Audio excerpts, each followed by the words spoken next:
I am so glad you convinced me that the family car should be the Defender 110. It is so beautiful inside, it's so comfortable, and it just feels indestructible. Yes, it really is. I've been waiting a long time for the new model to come out. The Defender 110, I'm telling you, it's my favorite car of all times. It's my third one. You know, I have stories of going off road. The guy managed the group. He was like, "What are you doing in this beautiful car?" I'm like, "I'm going off road." He's like, "Are you sure? Because you can use one of ours." And then they look like Mad Max cars. I'm like, no, we're going to do this. And he was shocked. Wow. Well, it's great because the Defender has been reimagined for 21st century adventure, and its unparalleled off-road ability as well as its robust interior are invaluable whether you're headed towards uncharted territory or just a weekend of exploration. The Defender 110 tackles challenging surroundings with absolute confidence. The SUV conveys strength outside and in, featuring peerless technology like an intuitive driver display and an award-winning infotainment system. That's my favorite part, to keep you connected no matter where the journey takes you. Adventure is unique to everyone, and so is the Defender. Choose from the two-door Defender 90, the four-door Defender 110, or the larger Defender 130 with the ability to seat up to 8 passengers. You'll find uncompromising performance in all three. So pack up and go even further with the Defender 110. Learn more at LandRoverUSA.com/Defender. These days, we're all investors, trying to be smart with our money despite our worst impulses. But at iShares, we believe that deep down inside of every investor is a better investor. One that's just waiting to be let out. Explore iShares ETFs and insights and let your best investor out. Visit iShares.com for more information. This isn't your average business podcast, and he's not your average host. This is the James Altucher Show.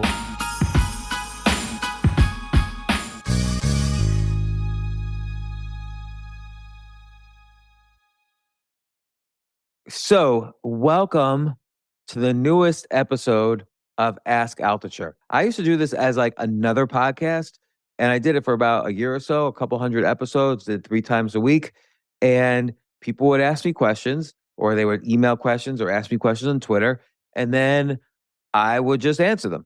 So right now, people are asking questions on either Twitter or Notepad, NOTEPD.com. Jay just showed me the spreadsheet of questions. I have not seen them before, and I'm going to answer them. The questions could be about anything. Like a lot of times people think, oh, I got to ask about stocks or crypto or writing or podcasting. But I, like anybody else, I have my opinions, and you can ask about anything. For better or for worse, I've failed a lot. I've started lots of businesses. This is my 3rd marriage, so you could listen to what I have to say or not about relationships, but people are asking about that. I have a lot to say about writing and books and interviewing and anything. Chess. I can answer a lot of questions about Jay, my podcast producer. Although I don't know everything about Jay. Like, Jay, how's it going with your new girlfriend? Good? Well, yeah, good. She's chilling out here. Just Oh, she's there right now? Yeah. She's just chilling because she's like, I need an accountability partner so she can work. I mean, same with me too. All right. Accountability. That's a good use case for a relationship. Yes. Robin always comes in here and says, are you playing chess or are you getting ready to do some real work?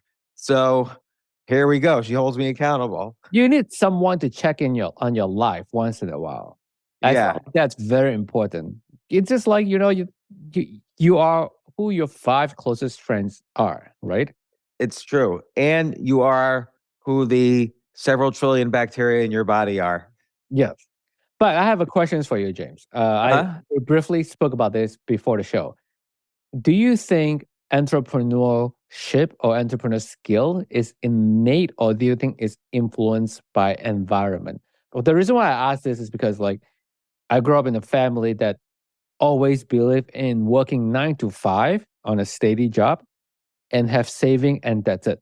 But with the inflation rate going like the way it goes, all your saving is going to be worth 8% less every year, right? It's around 8%, I would say. Well, no, inflation today, the inflation data said 5%, and normally inflation is 2%. which is what they're aiming for right now. But who knows what it'll be in the future. But regardless of that, let me answer your question. Very good question. For one thing, a steady, stable job is no longer steady and stable. Look at how many people, like people think, oh, well, if I'm in tech, it's steady and stable. No, look how many, there's 150,000 layoffs so far in the past few months in the tech industry. So no job is stable. And you're right, you do make a point that often the salary does not go up either as fast as inflation or as fast as you would like it to go up. Maybe you want it to go up faster because you want to buy a house or whatever. The best way to create wealth is to own a large chunk of something and hold on to it for a long time. So that's the opposite of a job and the opposite of day trading, for instance. So for instance, if you're an entrepreneur, you own a big chunk of a business, you hold on to it for a long time, you sell it, and that's how many people have created wealth. Many, many, many people. Or like Warren Buffett, you could own a large chunk of a company and hold it for a long time, which is, an investing style that he's mastered. But to really answer your question about entrepreneurship, I don't think you're born with it, and nor do I think it's related to environment. It's a little bit related to environment. First off, you could be born into what seems like an entrepreneurial family. Like, let's say your dad started the biggest car company in the world. Like your dad was Henry Ford. Well, his children or his grandchildren, they had all the opportunities in the world and they weren't good entrepreneurs. They couldn't even run, some of them couldn't even run the Ford Motor Company. Ford Motor Company's gone bankrupt. So just because you're born into an entrepreneurial family doesn't mean anything. Now, environment. Yes, if you live, or this used to be the case, if you live in Silicon Valley, everyone around you is an entrepreneur or venture capitalist. So it's probably easier to start a business in Silicon Valley than in Bangladesh. I'm just making that up. I have no idea about the entrepreneurial. I don't know what Silicon Bangladesh is like, but the reality is if you're in Silicon Valley, it's easier to start a business. Now, but your real question was about entrepreneurial skill. Right. And here is my opinion on that. There's a saying, necessity is the mother of innovation. So when you need money and you don't have a good source of money, like let's say you just got laid off and you need money, or in some ways you need to start a company, or you have a problem that you need to solve and there's no solution out there. So you start a company to solve this problem. That is what makes an entrepreneur. Desperation, need, curiosity, love. So I'll tell you, like first off, my very first company, I always talk about the first company that was successful, but my very first company I started when I was in college. It was called College Card, and we created a debit card for college students. This was before banks were giving debit cards to college kids. This was in 1987. So about 1,000 students signed up. Their parents sent us money for some reason, and I wrote all the software for, to keep track of the money in the bank, who spent what and which. I convinced every restaurant and movie theater in the town I lived in to accept our college card, and I programmed the point of sales machine so people could go to the local Greek diner, and which didn't accept credit cards at all, but they accepted the college card. And I convinced every restaurant to give a discount, a 20% discount to any student who used a college card. And so I said, you'll be the exclusive Greek diner. You'll be the exclusive movie theater. You'll be the exclusive gym that we use. And that would be free advertising for you because thousands of people will get our college card. So we had about 1,000 people, and we charged their parents $21 a semester to have a college card. So we had a fee, but we didn't take any transaction fees. So that was my first business, and it totally failed. It was, 1,000 people paying $21. That's $21,000 a semester. So about $7,000 a month. Let's say a semester is 3 months. And then there's a summer where there's nobody. So we ran for about 2 semesters, and I tried to sell the business to the local bank. I was like 19 years old, and they said no. And one company was interested. I called MasterCard, and I told them what we were doing. They wanted to visit and check it out. And my business partner said, no, they'll steal the idea. Well, a year later, anyway, they launched debit cards and started issuing them to college students. Why do you think the business failed? Well, like I said, it was only I had zero money in the bank. So it was only making, $21,000 every 3 months and no money in the summer. So it was making the equivalent of about $3,500 a month. Well, and I had partners and I had expenses. We had expenses. We had to buy all these point of sale machines. We had to, buy the computer that it was an old fashioned computer. I won't even describe it. We had to buy the computer that did everything. We paid for marketing. I had an idea where to raise some money, I sold the back of the debit card as advertising space. So the local radio station and the local bank advertised on the back of the college card. And I learned a lot about the college card business and about, essentially how to hack like a credit card because, there's all this information on the magnetic stripe. Right. And that's how the point of sale machine would read the magnetic stripe, send the information to our computer through a network that, there was no internet really. I mean, there was an internet, but nobody was using it. So I made my own like networking software. By the way, I had never programmed before in my life. This was my first experience at programming. I switched my major after this to computer science because I loved it. But anyway, it didn't work because we just didn't have enough money to keep it going. And I mean, I was paying myself $100 a month. So that was nothing. I had to get like a real job. I had no money in college at all. I paid for all my tuition from loans and I worked 4 or 5 jobs. I took 6 courses a semester in order to graduate a year early so I wouldn't have to pay for another year. And so I needed to make more than $100 a month. But I didn't think I should have been more entrepreneurial. I should have said, I'm going to start another business and figure out how to make money that way. But I got a little burnt out on entrepreneurship. Second business I tried to start, it's still an ongoing business. There was a free game server called ICC, Internet Chess Club. This was, again, before the web. And it was a way for people to log on to the internet and play chess. And this one guy wrote part of the code. I wrote some of the code.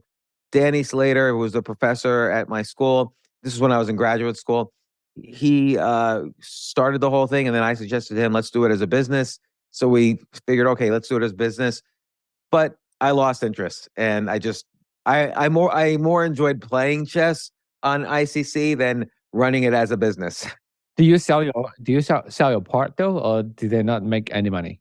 No, I didn't even know what that meant to sell my part. So I think Danny was a little nervous later. I was going to ask for a piece because it did become a successful business for a while. It still exists, but it's not that successful anymore because chess.com Took over. totally became more successful. It's a much better site.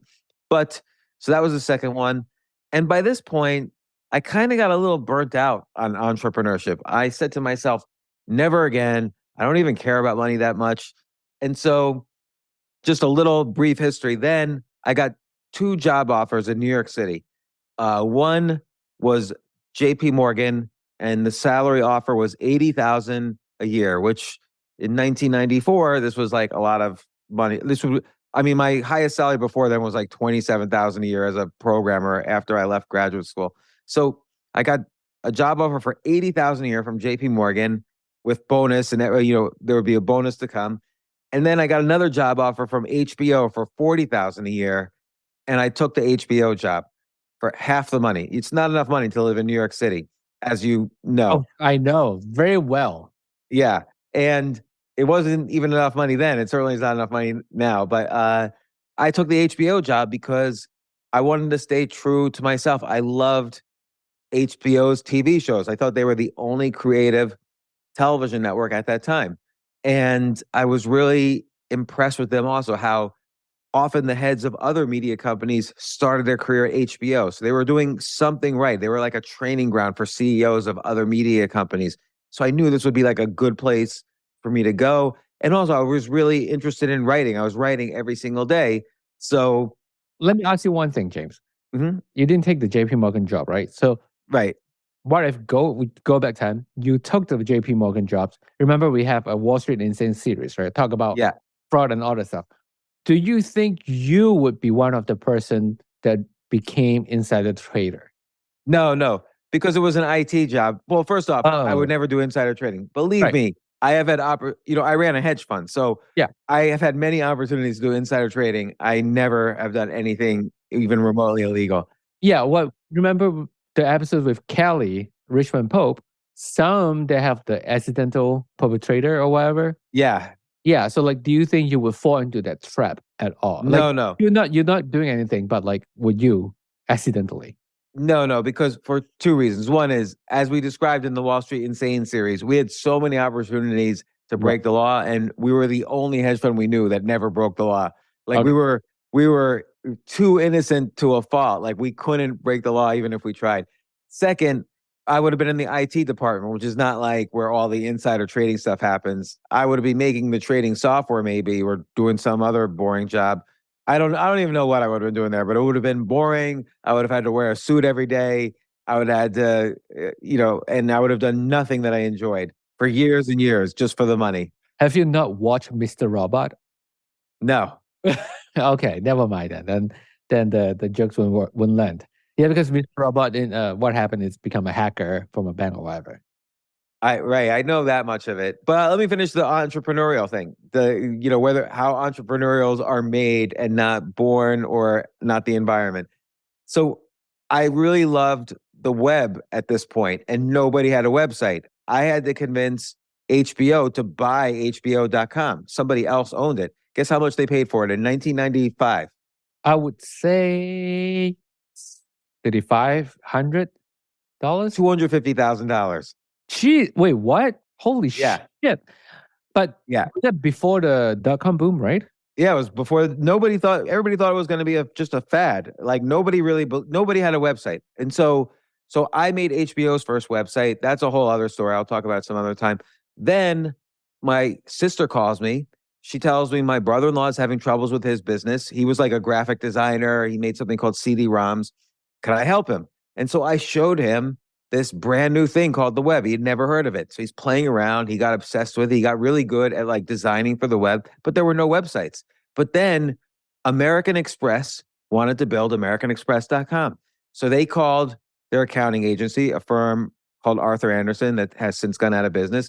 Arthur Andersen didn't know how to make a website. They called like some digital IT firm. They didn't know how to make a website. They called some, new media consultant. He didn't know how to make a website.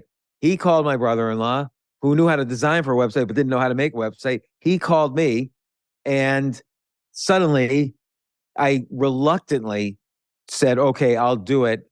It was good. I didn't have a single dollar in the bank. AmericanExpress.com was willing to pay this crazy amount of money. And I did not want to make a website. I did not for someone else. I was very focused on, I wanted to make a TV show for HBO. And I was in the process of making a TV show for HBO, which they were excited about, called 3 a.m. That's another story. But I helped my brother-in-law. We made some money. I finally had enough money to move into an apartment in New York City. We made another website. We got paid some diamond website on 47th Street. We made that. Then HBO wanted my brother. They didn't know I was involved with them. They wanted my brother-in-law to make the HBO.com. I was in charge of HBO.com. So I essentially hired my brother-in-law and me to make HBO.com. But I still didn't want to leave. So we were starting to get clients, and we're starting to hire employees. We made TimeWarner.com. We made NewLineFilms.com, Miramax.com. We made websites for the Wu-Tang Clan, Loud Records, Bad Boy Records, Death Row Records, Interscope. So all these entertainment companies. We actually spoke to JP Morgan about making their website. They wanted us to make their website. But my typical bad habit, which I have to this day, which is I don't return phone calls.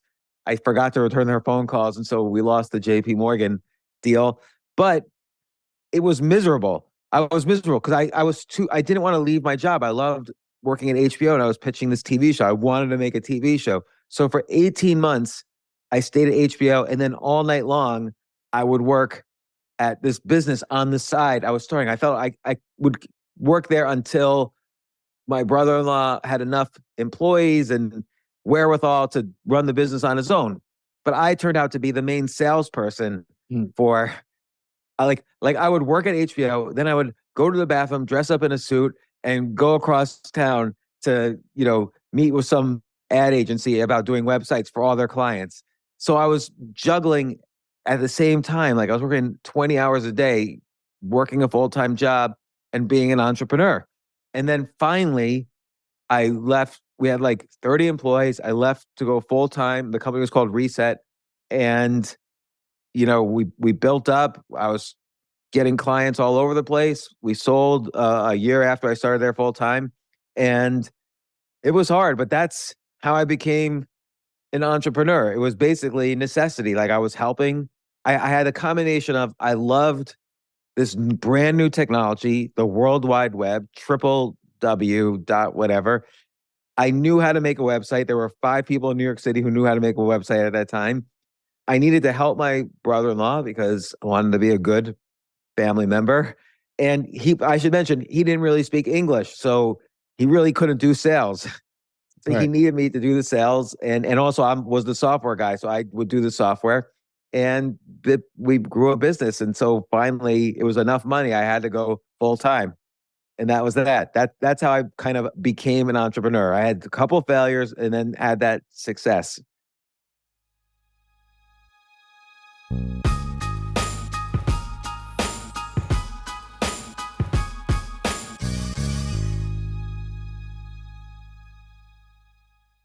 You know what I love about fantasy sports is that even though I'm not going to be a great basketball player or a baseball player or a football player or whatever, I feel like I get to participate and make decisions and use my knowledge of these different leagues or these different sports to compete.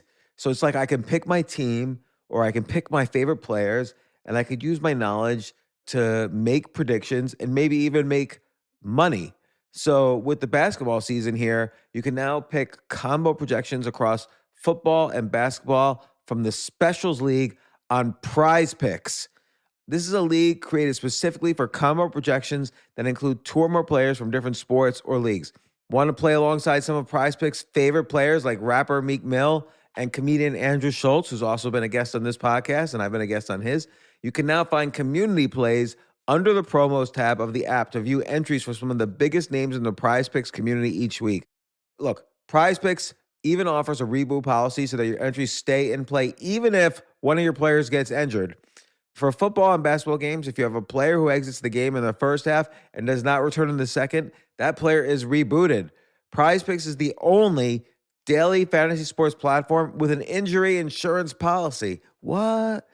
So I love playing it. I love anywhere where I can use analytical ability with my interests to demonstrate some skill and maybe make some money. And I like the game-like aspect. I do wish they had chess as a category on prizepicks.com, but I'll settle for what they've got. Maybe I should make my own fantasy chess league. But in any case, I love Prize Picks. Go to prizepicks.com/James.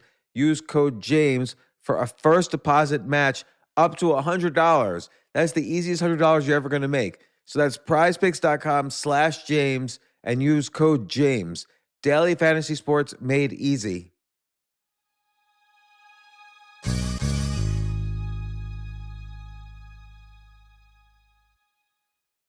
The future of learning is definitely online. Like, it's such BS that you have to spend $200,000 or take $200,000 in loans and go to some fancy school when it's useless. It doesn't guarantee you a job.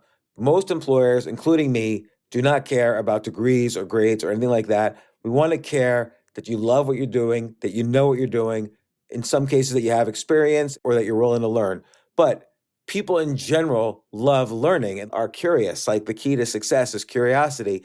And I think masterclass.com is the perfect model for online learning. I'm really happy they're sponsoring this episode. If you're going to give a gift, give the gift of learning. Masterclass makes a meaningful gift this season for you and anyone on your list, because both of you can learn from the best to become your best, from leadership to effective communication to cooking. Let me tell you some of the classes I've taken. I've taken comedy from Steve Martin. I mean, can you believe I can take a class from Steve Martin on comedy, or Judd Apatow, my favorite comedy director? I could take an actual class from him on writing. Wolfgang Puck on cooking.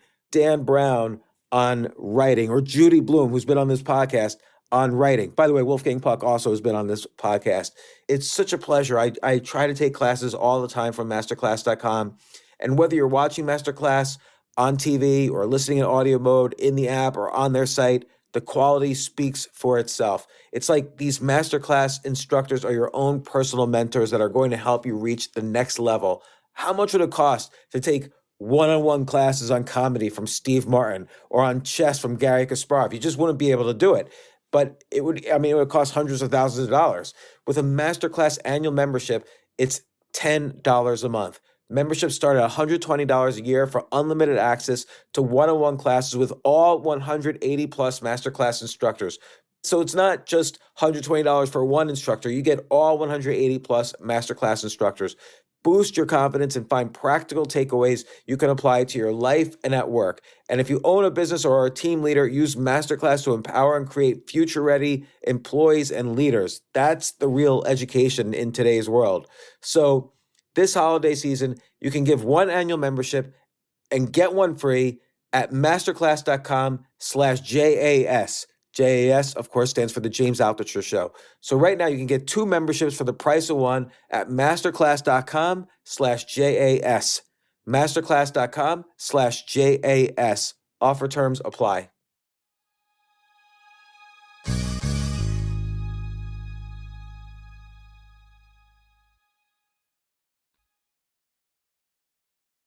Also, like, I felt like, you interview tons of entrepreneurs, right? Yeah. Most of the entrepreneurs, they have one low point in their life. Like Dan Martell, do you remember his story? So like he has Yeah. feel so much, he has to like steal things. Like even JT McCormick's, like his life is not perfect. Like it's like Yeah, JT, who's the CEO of Scribe Media, his dad was a pimp. And he would Yeah. drive around with his dad when he was like 5 years old. He'd drive around with his dad while his pimp was collecting money from the prostitutes and hitting them and whatever. Even our good friend Wally Green, Yeah.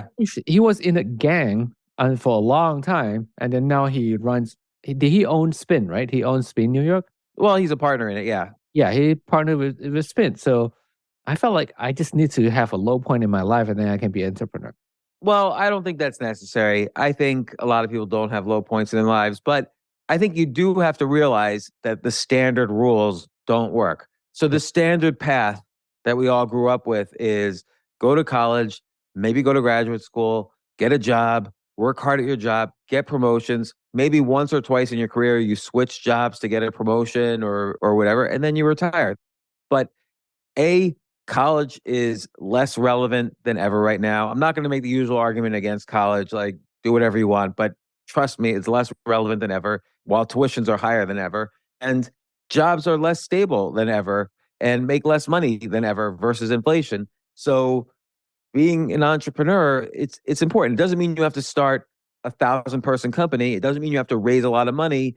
Maybe you just start off running social media for your friends or doing seller financing and buying real estate with no money down, as they say in the ads. Like we had that one website with Roy Weaver where he talked about how he had no money and he started getting into real estate. Our Side Hustle Fridays are all about side hustles that could potentially turn into real businesses. So again, for me, it was, I'll tell you this, I've only succeeded at entrepreneurship when I was starting a company that I loved. Like I loved the internet and I loved making websites for entertainment companies. So I loved it. And then I had lots of failures. And the next successful business I started was 10 years later. And it was called Stock Picker, which combined my interest in investing. I loved investing. I was running a hedge fund, combined my interest in that with website building. Like I knew how to build a website. Note, I said I was running a hedge fund. So that was another business I started, but I hated it. And of course, I don't want to say it failed. It did make me money, but it wasn't like great. It wasn't like some people love running a hedge fund and it becomes great for them. Like we've had Ray Dalio on the podcast or David Rubenstein. These people love, or Steve Schwartzman. These people love the hedge fund business. I did not. And even though I was a great salesperson for websites, for some reason I was a horrible salesperson when running a hedge fund. And I just could not raise money, even though I had a great track record, everything. Yeah, you can hear about it in the Wall Street Insane series. Yes, you can hear all about it in Wall Street Insane, our little sub-series. So I would say, for me, an entrepreneur is not born that way because I had no interest in entrepreneurship. I wasn't born that way. It's not the environment. It's a little bit the environment, like New York City and San Francisco are a little bit easier, but that's changing now because of remote work, totally changing. It's really necessity. Like Other times where I've started businesses, I had no money. Like I went broke after I sold my first business. So I had to start a second business. Necessity is the mother of innovation. Or in this case of Reset, I really wanted to help my brother-in-law and then get back to making my TV show for HBO. Like I had no interest in money at all. I could care less. But then you get a little addicted to it. I made some money. I wanted to make more. I lost all my money. I wanted to make it back. And it becomes like this addictive cycle. And now it's not that I love entrepreneurship and dying to be an entrepreneur. I'd be happy never being an entrepreneur again if I could get away with it. But I do think it is necessary to learn those skills because even if you're an employee inside a company, the way you survive as an employee is by being as entrepreneurial as possible. I describe this in my book, The Rich Employee.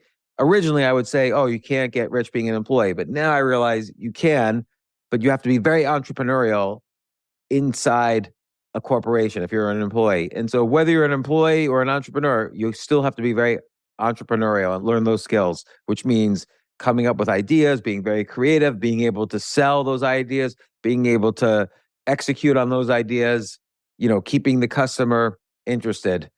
There's a lot of skills for entrepreneurship. That could be another topic some other time, but right. That's my long answer to your question before we even get to the questions on the spreadsheet here. Yeah. Well, I mean, the reason why I ask is because like I feel bad because like my family or my parents, like they have so much saving, they put us through school and all that stuff, and then all of a sudden they're like, oh shit, now we're running out of money. What should we do? I'm like, I don't want to be in the situations when I'm like 70 or 80s or 50s. But it happens no matter what. Like, look, yeah, my dad was an entrepreneur, but my mom was the opposite of an entrepreneur. So my mom went to college, went to grad school, one of the first women to go to grad school for computer science. And she became a software programmer for the next, 50 years. And, at corporate jobs. And right. my dad was an entrepreneur, was successful for a while, and then he went totally broke. And he got really depressed and it was sad and he never worked again. And when he passed away, he was basically broke and my mom was stressed. And my dad was the one who was an entrepreneur. My mom was the one with the stable job. So it really just depends. Like my dad had many entrepreneurial skills. He was able to sell very well. He was a very good salesperson, but he didn't really know how to build a bigger business. And Gotcha. he went completely broke. And my mom's route was safer than his. So it just depends on the family and the person and so on. I feel like it has to be the combination of both.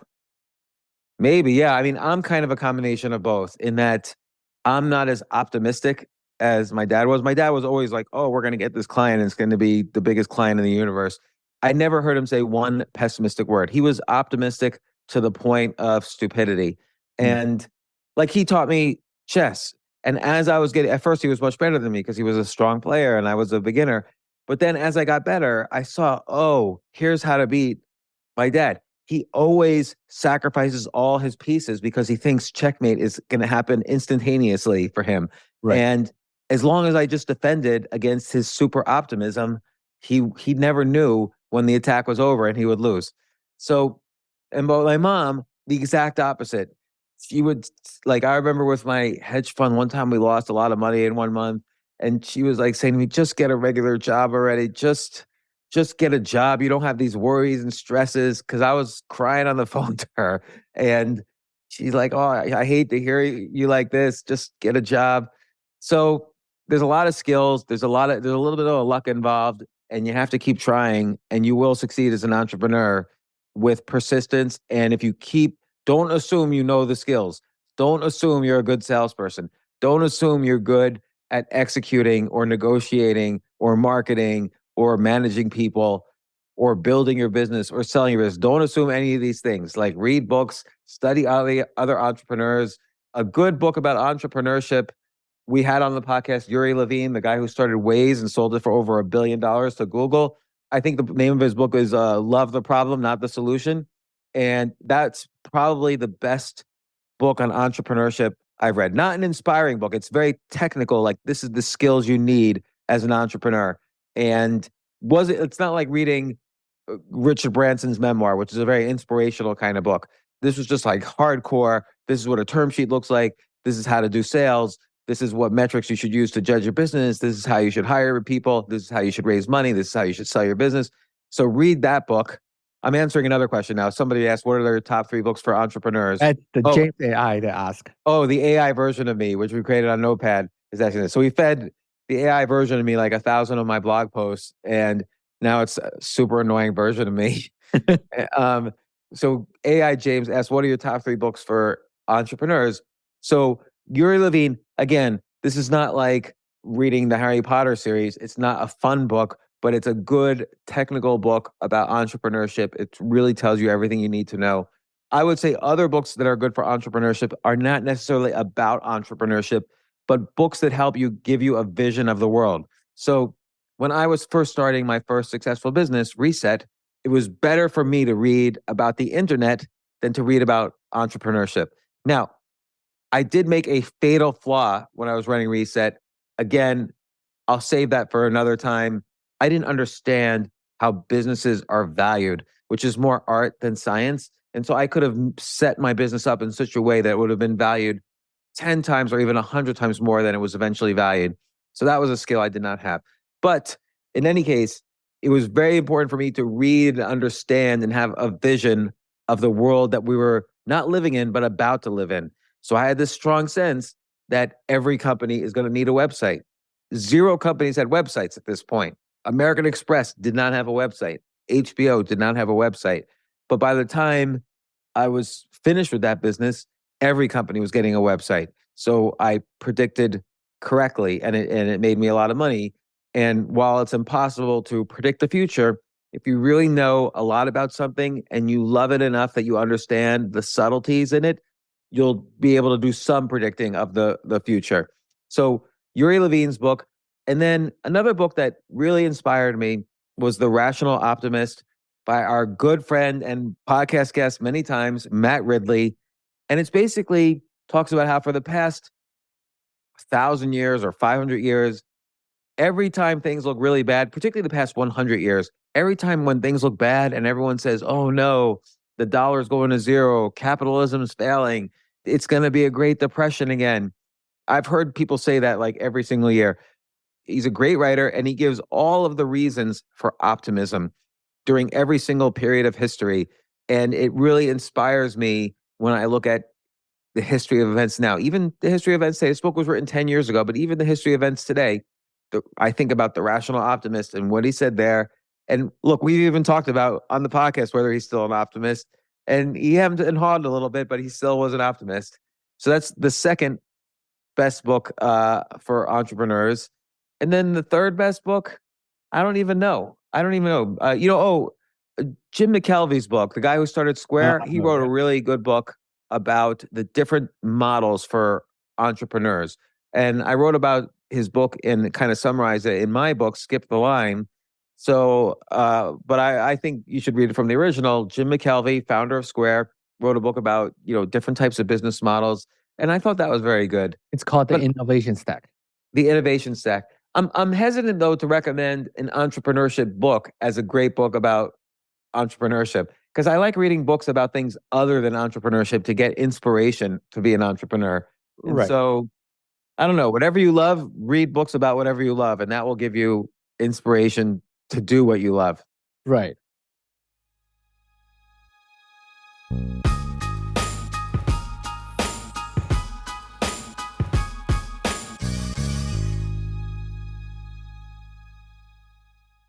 Oh my gosh, I love these clothes. Mizzen and Main. That's Mizzen and Main. It really is the most comfortable work clothes.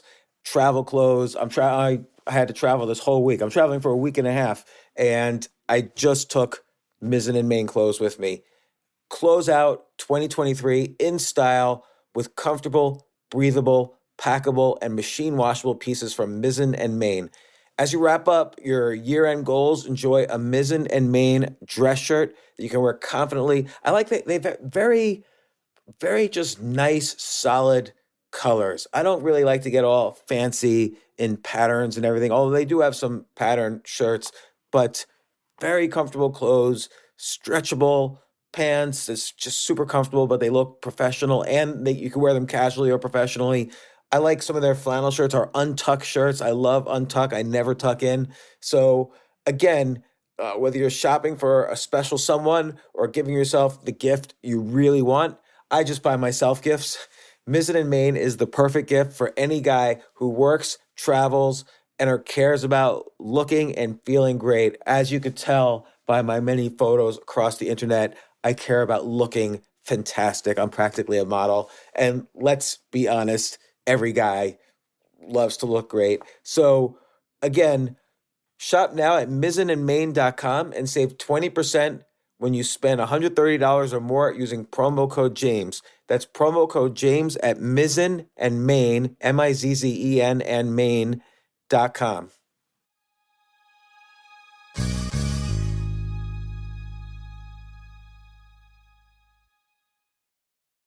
This is such a valuable service for all business owners, big businesses, small businesses, doesn't matter. I wish I had this in the many different businesses that I've started. Sometimes it seems like your business is humming, but then suddenly you don't understand it. You're starting to fall behind. You're not understanding where your costs are, where your revenues are, where your payments are. Teams are buried in all sorts of like BS work, and you can't seem to close the books. So you need like one dashboard, one source of truth. I'm jealous of this business, NetSuite from Oracle, of course, NetSuite by Oracle. I wish I'd come up with this idea. It's a brilliant concept to have all your business intelligence on one dashboard. This is why you need to know these three numbers: 37,000, 25, and 1. So 37,000, that's the number of businesses which have upgraded to NetSuite by Oracle. NetSuite is the #1 cloud financial system, streamlining accounting, financial management, inventory, HR, and more. 25. NetSuite turns 25 this year. That's 25 years of helping businesses do more with less, close their books in days, not weeks, and drive down costs. 1, because your business is one of a kind. So you get a customized solution for all of your key performance indicators, your KPIs, in one efficient system with one source of truth. Manage risk, get reliable forecasts, and improve margins. Everything you need to grow all in one place. So right now, download NetSuite's popular KPI checklist designed to give you consistently excellent performance absolutely free at netsuite.com/James. That's netsuite.com/James to get your own KPI checklist. netsuite.com/James.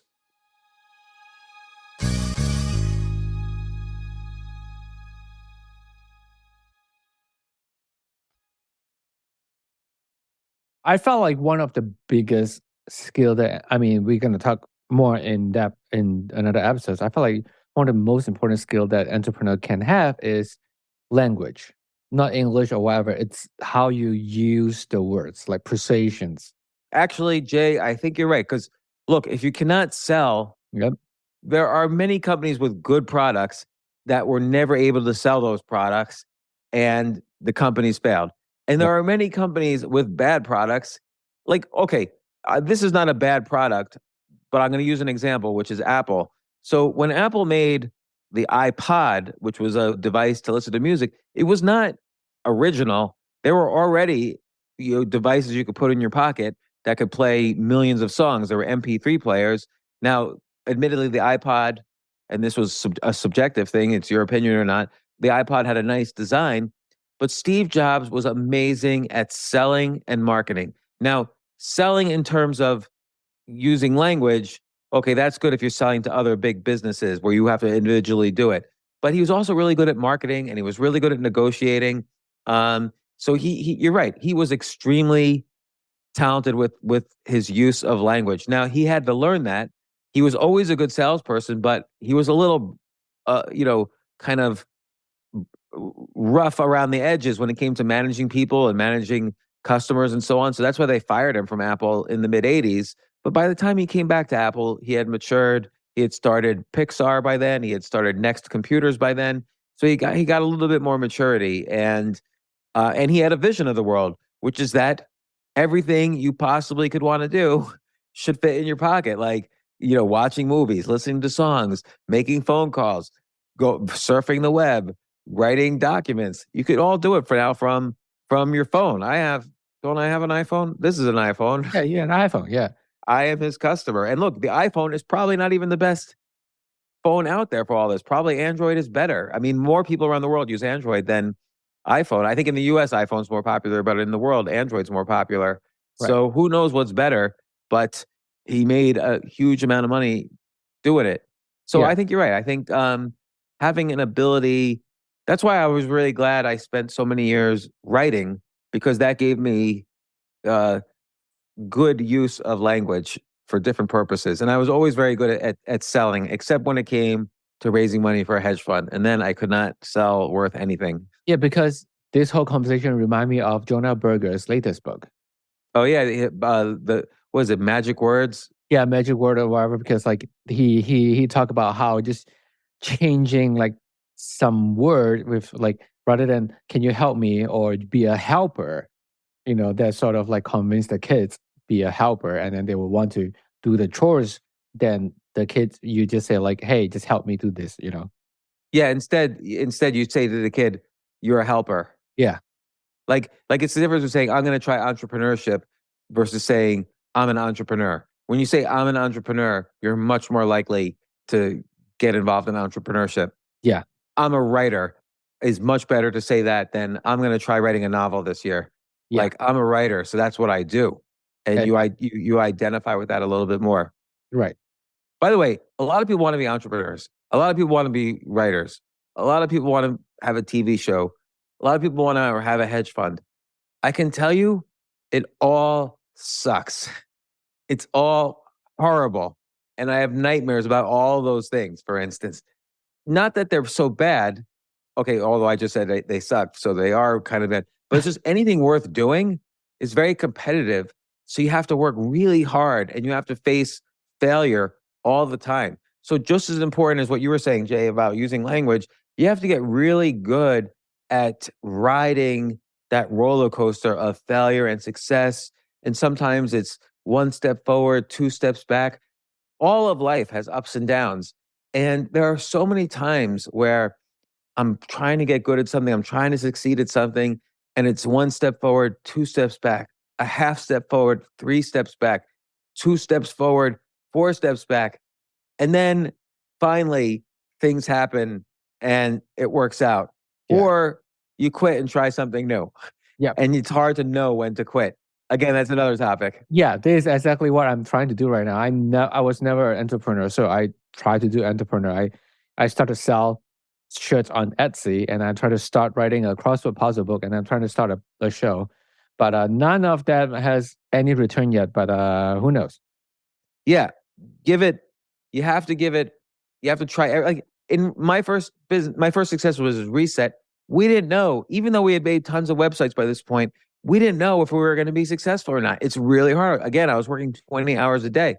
So we experimented. We tried to start a tea company. We made iced tea. We tried to start a record label. We called up rappers and said, hey, can we sign you to our record label? We tried making TV shows and pitching them to networks. You just never know. So you have to keep trying things over and over and over again.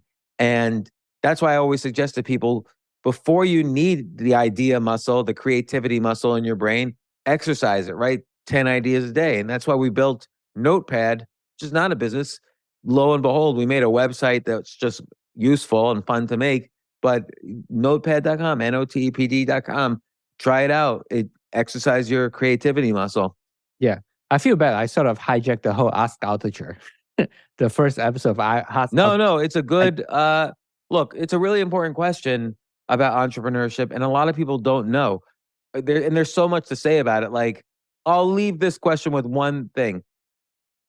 Get a customer before you raise money. My first business, we did not raise a dime of money. My most recent business, which is Choose Yourself Media, where I write newsletters, I did not raise a dime of money. Actually, Stock Picker, which I sold to thestreet.com, I did not raise a dime of money. So get customers no matter what. Even if you think, oh, but I got to write the software product. No, try to do it manually. Like we were talking to Chandler Bolt yesterday, who has selfpublishing.com. He helps people self-publish, it started off with him just coaching people how to self-publish, and he would charge for that. Then he would project manage for people, so he would hire the people. Then he hired the people himself to help people self-publish. So you build up, do things as simply and manually as possible, and then build what you need to run your business as cheaply as possible. Own 100% of your business if you can. Don't give it to the venture capitalists. So that's the last thing I'll say about entrepreneurship today. Although you're right, it does deserve an entire podcast just about the micro skills of entrepreneurship. So much go into it. Like I just started the thing. I'm like, I thought I could just design a shit, put it up there, people would buy it. No, that's not how it works. So I'm trying. Like, look, we made you and I made a course on actually self-publishing, writing your first book and self-publishing. But because we have not marketed it on purpose, we just have not yet tried. We're going to probably start in the next week or so. There's no sales. Sales don't happen automatically. Marketing is very important for sales. You cannot sell anything without some marketing. There's very few examples like, oh, well, I know so-and-so, there was word of mouth. That is very rare. You need to do marketing to sell your business. Yeah, I would say like at this time and age, it's very important to build a following, whether you're famous or whether you're no one. To build a following first, then all your I'm not sure, because look at Twitter as an example. All right, I have like 200,000 followers on Twitter. I've got 1.2 million followers on LinkedIn. If I make a tweet, only like 0.5% or less of those 200,000 followers will see my tweet. So that's only like 500 people. And then of those 500 people, if I'm tweeting to some product I'm selling, maybe only 10 of them will click on a link. So I think having a social media following is, people think it's worth more than it is. It's maybe in some cases it's worth a lot. Like, I don't know that many TikTok millionaires. They have like 30 million people following them, but they don't make a lot of money, the TikTokers. It's hard to monetize TikTok. Yeah. YouTube, it's even hard to monetize. You have to do your own deals. You can't just rely on Google ads. I think Twitch is probably a little easier to monetize if you have a following there. And obviously on Etsy if you have a following, because that's a e-commerce platform. Right. But I don't know. It's hard to make a good business. There's no one easy solution. Although, again, I keep saying we'll talk about this in another podcast, which I promise we'll do. Yes. So look, I think this Ask Altucher is just one question, because that was a big question. I know. I'm so sorry, everyone. No, but we'll do it. We'll do another one of these. We'll do one of these a week. And if you have any questions, Jay, what's the URL where they can? The URL that you can ask James any question is jamesaltuchershow.com/askaltucher. I'm going to say it again, jamesaltuchershow.com/askaltucher. Or you could tweet and just refer to me at Jay Altucher, and Jay will see that. I might not see it, but Jay will definitely see it. And you can ask me there. Yeah, and the other way you can also do is sign up to notepad.com, notepd.com. It's an open challenge for Ask Altucher on there. So you can go there, you can enter the challenge, I will see it, and I'll collect all the questions, and then I'm going to ask the great James Altucher. Yeah, so anyway, Jay, thanks for coming up with the idea of recreating the Ask Altucher series. I'm happy to answer questions about anything from entrepreneurship to writing to podcasting to relationships and anything you want. Meditation, politics, economics, your favorite celebrities, your favorite TV shows. Ask me anything. I'm happy to answer. I know a lot less than I think I know, but hopefully enough to answer your questions. So thanks everybody for listening, and thank you, Jay, for producing this, and see you next time.